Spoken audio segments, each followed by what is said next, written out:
You ever see anything like this? Not like this. Hold on, hold on, hold on!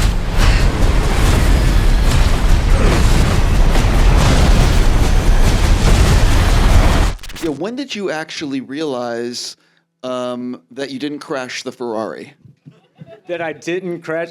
I'm still wondering how this is going to go. So I don't think you have to worry. I really don't. I appreciate that. Thank you. No. I mean, we've been in this since the beginning of 2023, trying to meet this deadline, and it was such a hard deadline to try to meet. And then we had so many things derailing us in many ways. So just to get to this point, we've just been focused on this date.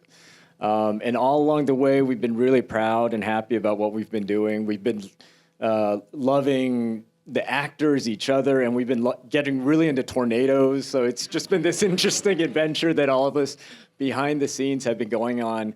And now to finally launch it out, we're just hoping that this summer people love this film and really appreciate it. The thing is, often I hear from people about, the studio sets a release date, and then they're like, oh, maybe we should come up with a script, and this is one of those things where you had the release date, but it all came together and works. But I think that's also because, and maybe you can talk about it, that this film was in development and people have been working on it for, a few years. Yeah, I know for a while, Mark L. Smith and Joe Kosinski had been working on this along with producers at Kennedy Marshall.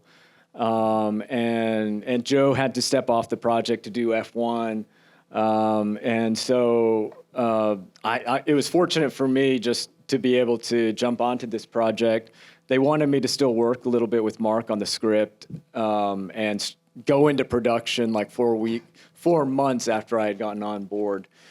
So that was all happening at the same time, casting, trying to finish the script, and trying to get the locations and all of those things. So I am curious, so when you got involved, how much did the script change / working with Mark from what they had to what ended up on screen? I would say that so the number that a lot of people were throwing around was that it's 75% there. And so could you come in and try to do that 25%? So that was, I don't know how that actually works mentally, if that math even works out. But it did feel like there were certain pockets that needed to be fleshed out. And can you give an Mark example? Is a brilliant writer. We were still trying to work out the end of the movie quite a lot. And then just different elements of the characters and the way those character relationships resolve at the end. For me, it was a big thing to try to figure out a way to get Javi's character and Tyler's character to come together at the end as well. That it's not just about Kate and these two individuals, but it's really the three of them. There's a certain relationship and dynamic that changes. One of the things about this is you have not made a movie on this scale with this kind of a budget before. No. Yeah. So was this something that you were looking to do? Because you were a very unusual choice for this, for a lot of us, because, you know what I mean, you were making that kind of leap. And I'm just curious if that was something you were looking for. Oh, yeah. After Minari, what a lot of people in the industry would tell me is, normally after Minari, it did all right, so maybe you can make a $20 million picture afterwards. Minari was like under $2 million. I wasn't after this. Like, I wasn't thinking this is the next thing. I got to make this huge blockbuster thing. There was always a dream to do something like this. And when this opportunity came up, I definitely raced into it. But I was never in the background trying to find that thing to jump onto that's of this scale. And it just happened to be that this one really lined up to something I felt I could execute and I felt I believed in.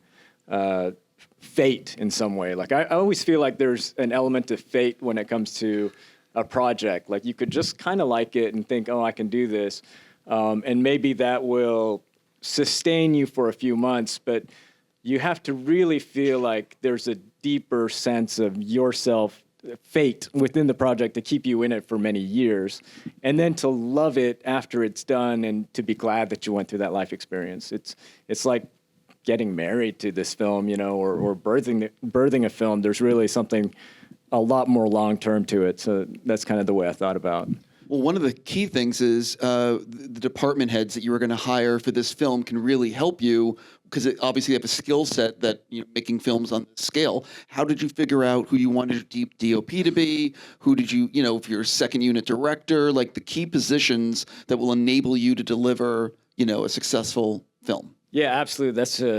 That's a great question. I definitely did want to surround myself with very key people who had, this was not their, I'm not going to use the pun because, this was not, that they had done this before. And I had done a couple of things on, with Lucasfilm, Mandalorian and Skeleton Crew, so I kind of worked with some veterans on those projects. My assistant director, Dave Vengus, was huge for me. And then cinematographer, I was just looking for someone.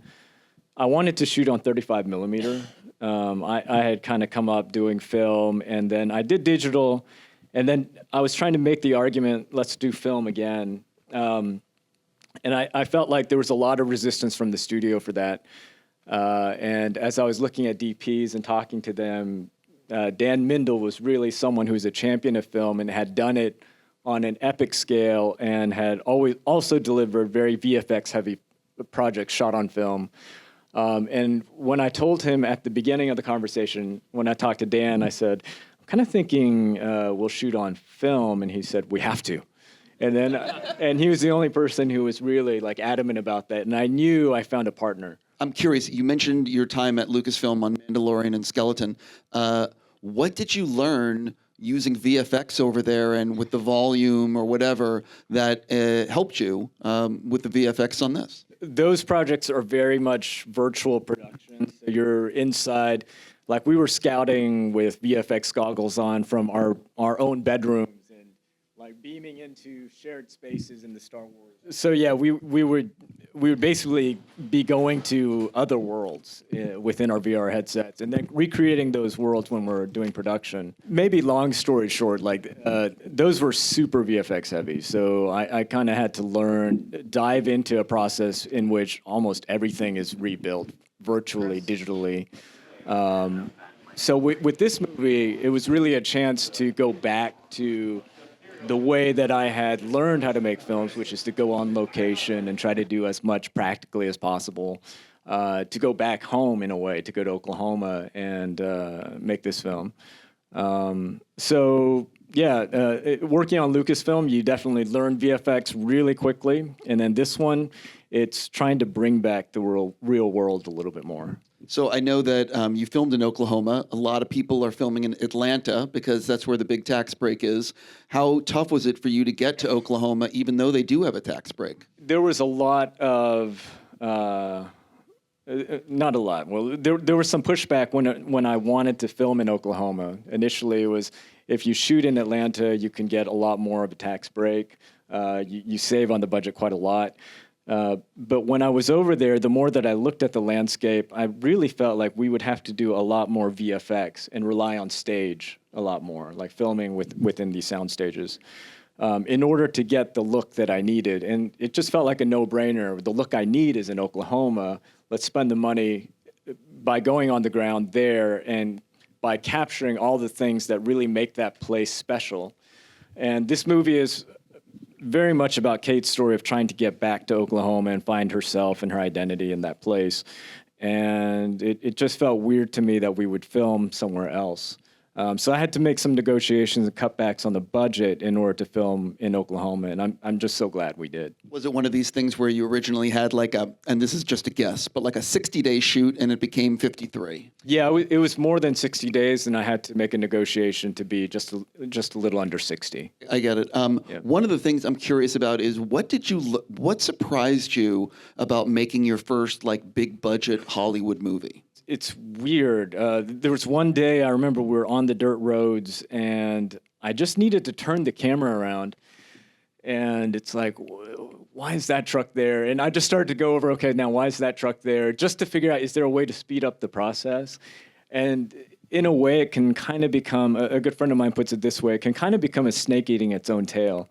Like the size of the production ends up making the production even bigger because you need support to support the size of it.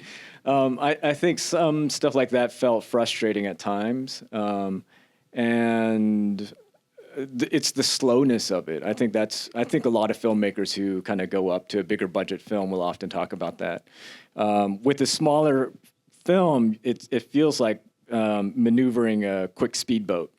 With this one, it's like an aircraft carrier that you have to understand what's going to happen 10 steps in advance and really make the decisions quickly and do it in a way that you can steer the ship where you need to be like 5 days from now. That's just constantly the way that it felt.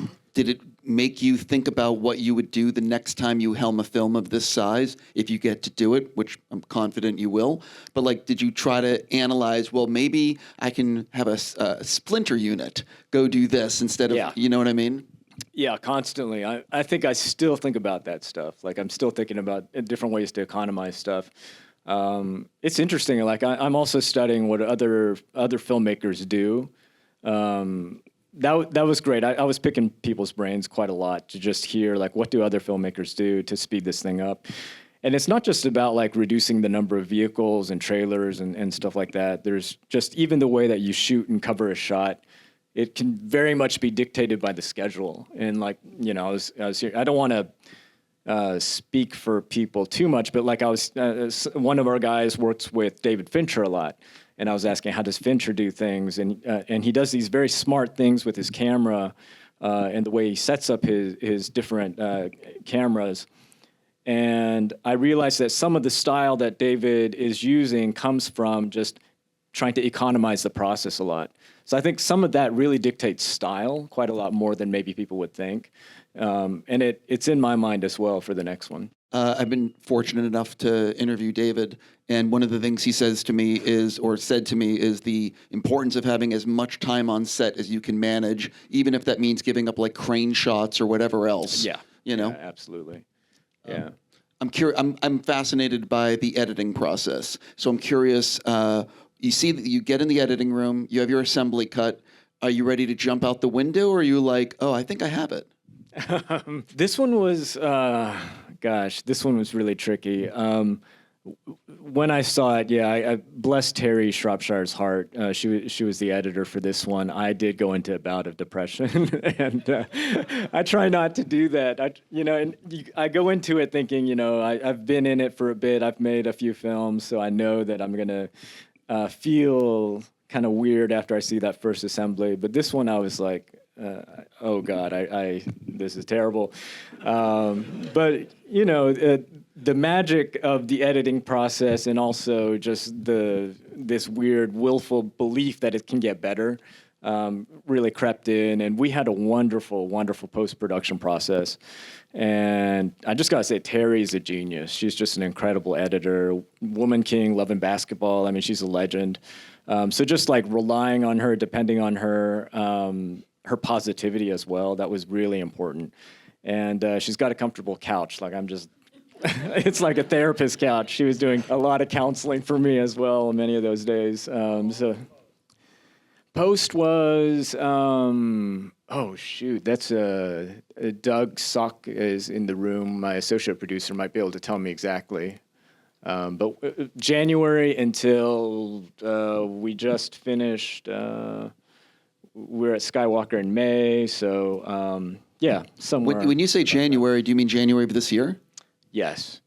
Yeah. That's fast.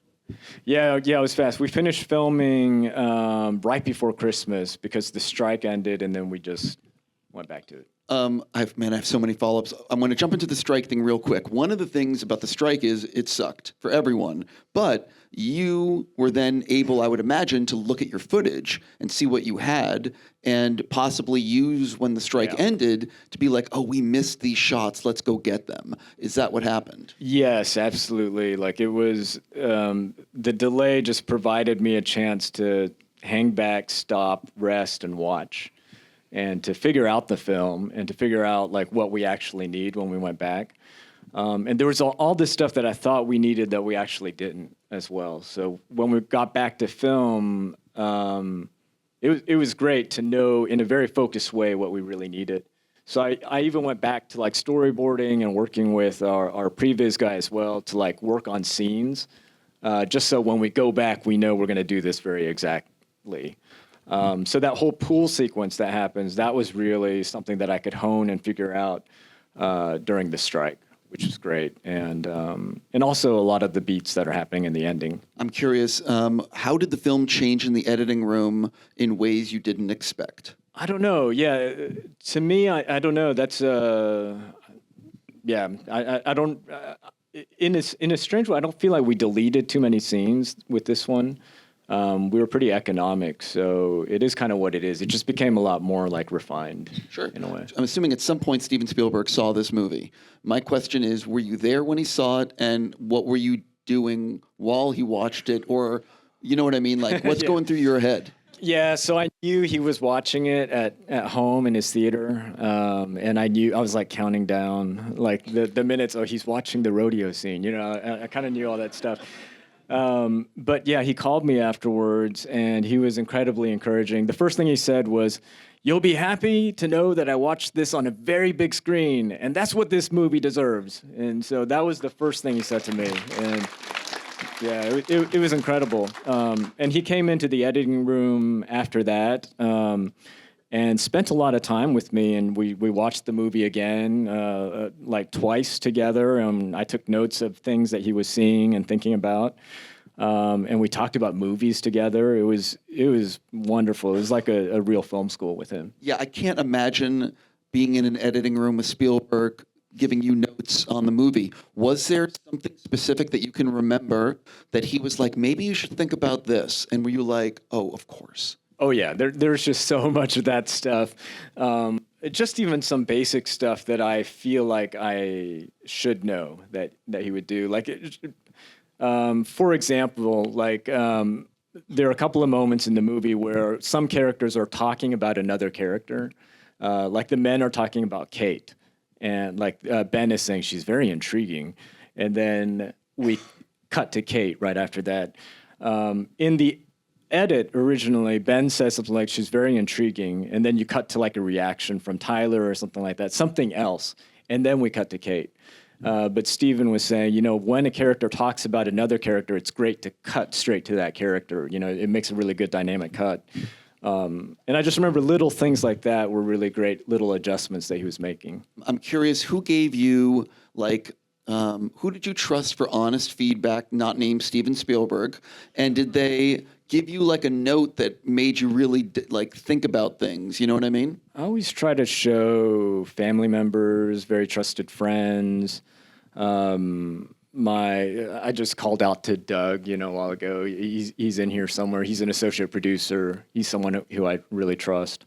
Yeah, and then a couple of different filmmakers. Rick Famuyiwa came in and watched the movie. We worked together on Star Wars. Yeah, just different people. Just a small group of people who I just really trust. So I'm curious about the casting, and so you obviously Daisy and Glenn have fantastic chemistry. When did you realize, oh, wait a minute, they're going to be really good together? Screen tests.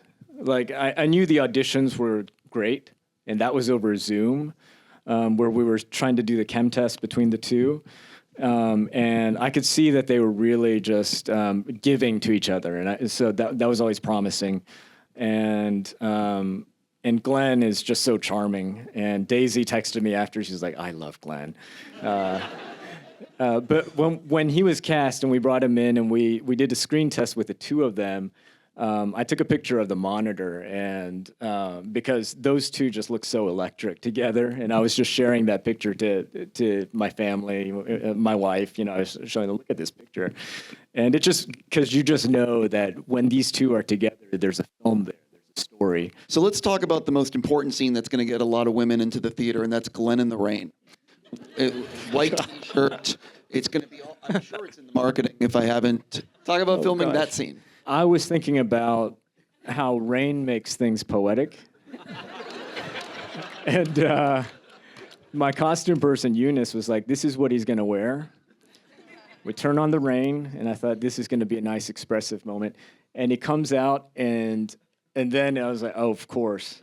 I was not putting two and two together until it happened, and I was seeing it in the monitor. And I turned to Ashley J. Sandberg, who's our executive producer, and she had this smile on her face, and I just said, "You're welcome." And, the funny thing is, I was trying to cut down the film a bit in the edit to bring down the running time, and I entertained us cutting that scene shorter. And for a day, that scene was shorter. And then Terry said to me, sorry, there's going to be a riot if you do not restore that footage. And I said, from who? And she said, the ladies, is all she said. And so I just know that in our editing office, they were all pressing on Terry to come tell me to restore the scene to what it was. So you're welcome.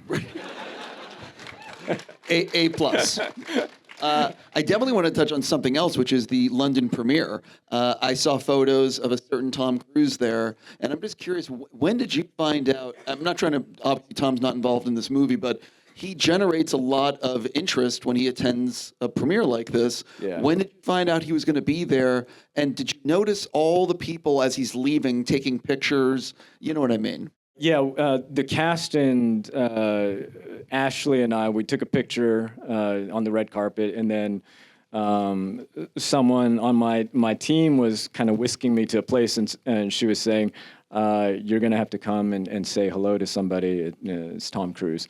And that's when I found out. So it was like right before the film was going to play, and we all kind of went to this little room, and he greeted all of us. And what I remember from that is when he and Glenn started talking, they just looked like they're best buds. And that was really, really great. I was very touched just to see that. And he was cheering us on, man. He was just saying, we got to make movies for the big screen, and I love you guys did this, you went for it, and this is a big screen movie, and all that stuff was just fuel for all of us, because that's exactly what we were thinking about throughout this process, and to have him there cheering us on was really cool. If I'm not mistaken, when you were filming this, you actually dealt with a tornado. Multiple tornadoes.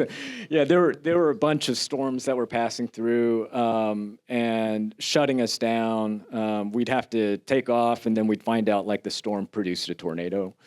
So that happened a couple of times. And then on one of the times, there was this big outbreak that did happen, and I got to go chasing, which was really great. And lightning delays, constant stuff like that, wind, the farmer's market that we set up that town because we were going to destroy the farmer's market. A windstorm came through, destroyed it, and then we had to rebuild it and then destroy it again. Just stuff like that was happening. And then at the very end of it, our weather advisor goes, this was a pretty calm year, weather-wise. So yeah, I mean, I guess this year was really the heavy, hard year. Like this was a real outbreak year. And last year we were pretty fortunate, apparently. So some of the stuff you depict in the film with the truck drilling into the ground, driving into a tornado, the stuff that can go up and try to disrupt it.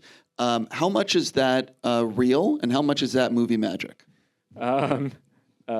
Meaning like the concept or the... Yeah, you know what I mean? Like how much is no one is actually doing these things, and like how much is real? Our storm chaser guys, Sean Casey, who we sent out to go get actual storm footage for us, he showed us his vehicle, and he has these 3-foot spikes that go into the ground because he'll go into a place and then he'll spike down and he'll take footage.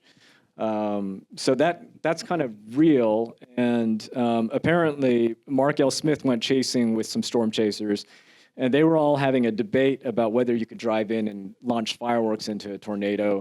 And Mark thought that was amazing and put that into the film. But Kevin Kelleher, our scientist advisor, told me to please tell any crowd I talked to please do not do anything you see in this movie. So I'm obligated to him to say that here. Is the technology that Daisy's character is trying to do real or made up stuff? That's 100% theoretical and sci-fi in many ways, but we tried to keep it as real as possible. We worked with a chemist, and Kevin Kelleher, again, he was also very helpful on if they were to do this experiment, this is how it would work, and this is what would need to happen within that experiment. So all of those parameters that they're talking about, the updraft, loading the updraft, all of that stuff, it is real. But whether or not you could actually do that, I think that's quite sci-fi right now. I'm just wondering if anyone is going to see this as a kid and be inspired by Daisy's character, and you know what I mean. Movies influence science and vice versa. Yeah, so even that first twister, those sensor balls, if you talk to scientists about it, it's so scientifically that's really impossible to have these moving sensors, and each of them have like a mobile device that, you know what I mean, that for a second. So that hopefully this might inspire people to get into sciences. That's what I'm hoping. But to do that actual experiment, that's not something that we're trying to prescribe in any way with this film. What scene or sequence in the film do you think ended up being the biggest pain in the ass to pull off? Gosh, I think it's everything that happens in that town of El Reno, really. I mean, we just went flat, all out with that. Weather wasn't cooperating with us. It was, if it wasn't windy and like tearing down that farmer's market, as I said, it became like 106 degrees for a few days, and people were really suffering under that. And it was just a slog to get through all that sequence. But the actors were so game for it. One of the things that I really enjoyed the VFX on this. It looked believable. I didn't look like I was looking at VFX. So talk a little bit about working with your VFX teams and creating the look and making sure that the audience thinks, oh, that could be a real storm. From the very beginning, what I did was I assembled this folder of, I did a folder of tornado references and storm references for every single shot that we would need in the film, scene by scene. So that was kind of the starting point for all of our discussions. And Ben Snow was our incredible VFX supervisor. He worked on the first Twister. So to have him on this one, I mean, he was just excited to hit the ground running, to show what they can do now with the technology. And it was a great process of really artistic expression. Like I really tried to give them a lot of space to create within the parameters of the film, the location, the effects that we were creating. And it's fantastic what they did. Well, one of the things that I've learned over the last few years is when you like tweak VFX is where you start spending money. But if you go in knowing this is what we want, these are the shots, it needs to look like this, you can really make the dollar go further. So talk a little bit about how you know what I mean? Like, was that something that you were aware of going in? How did it work in terms of tweaking shots, et cetera? I do feel like working on the Lucasfilm projects was a real education for me, where I could learn how to help economize the process and what people needed. So with this one, knowing that this is my first big film, I wanted to really make sure to show that I'm not going to be the obstacle. So that's where I was trying to, like that folder that I mentioned, I just tried to stay ahead of things and tried to really communicate. That was a real big thing for me, really far in advance, what we wanted, what we needed.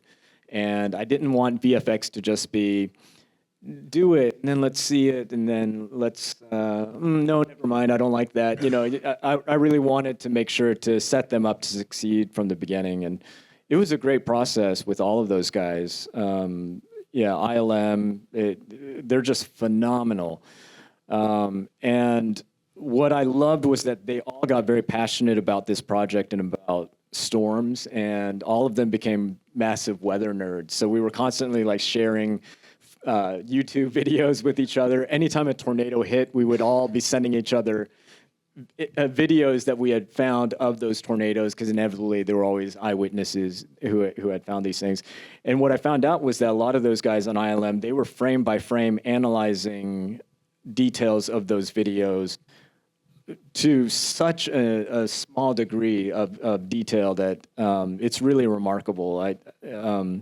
By the end, Charles Lai, one of our guys, he was kind of saying, we could do like 7 more months of these tornado videos if you need. Like, please, like, we love doing this. So they got really into it, and they got really good at it. And I hope they put tornadoes into a bunch of random films now. Well, with Universal, it's tornadoes and dinosaurs. Yeah, that'd be cool. You know, Yeah, I worked with storyboard artists, but also with this company called Third Floor. We had a gentleman named James Willingham, who was my previs artist, and I worked very closely with him. And a lot of things start with that process of storyboarding and figuring out the camera angles and all those things. So that is part of the process, but shooting on location, there is that element that I love, which is that you have to respond to the environment and to what you're actually seeing when you get there. If the weather's different, lighting is different. There's so many things that are different. And there's that process of changing what I originally was planning that often leads to much better things. I'm curious if you think you could have made this without having done Skeleton Crew and Mandalorian, or do you think? No, not at all. Yeah, definitely. I felt like as soon as I started working on Mandalorian, Jon Favreau said he likes, this can often be like an academy for filmmakers, such as myself, who had done more independent films. And he kind of sees it in that way, that he really wants to train filmmakers who are coming up in this process of cutting-edge technology. And I really owe it to him that he gave me an education, and it was a great education. And it made this VFX process for this film feel quite smooth. Like, it didn't feel too intimidating to do that many VFX shots. Like, I kind of knew what's going to be expensive and, you know, what's going to be time consuming, stuff like that. And I realized all of that came because I got to spend that time in the Star Wars universe. We're just about at the end of the Q&A. I'm just curious, I know you just finished this movie, but have you started thinking about what you want to do, your next thing, besides a vacation? Yeah, man, you know, I keep thinking I've been wanting this vacation, but I'm also a little bit afraid because I know that I'm going to be so restless once it starts happening. I've got some things that I've been thinking about, and of course, I'm always tinkering with what that next thing might be. Can I just ask, though, because now that the movie, listen, the reviews are good, people, the audience, they're going to really enjoy this movie. It's going to allow you to have meetings, if you will, with other, you know what I mean? Like, people are going to meet with you to talk. Have you started thinking about that? Have the meetings started? No, they haven't. But you know, one thing that I want to take from this is that I love this experience that I had with this movie, which was a sense of awe. Like, I felt like while I was making the film, I was out there under these incredible clouds, and I tried to translate that into the actual film itself so that the audience could come up close and personal to things and experience this sense of awe. And I believe in awe. Like, I believe that we need awe. And that's kind of what I'm hoping to run into on the next thing, to figure out what does that mean in a film. And I'd love to do something with that. Ladies and gentlemen, I have T-shirts to give away, but let's have a round of applause for Lee Isaac Chung. Thank you very much.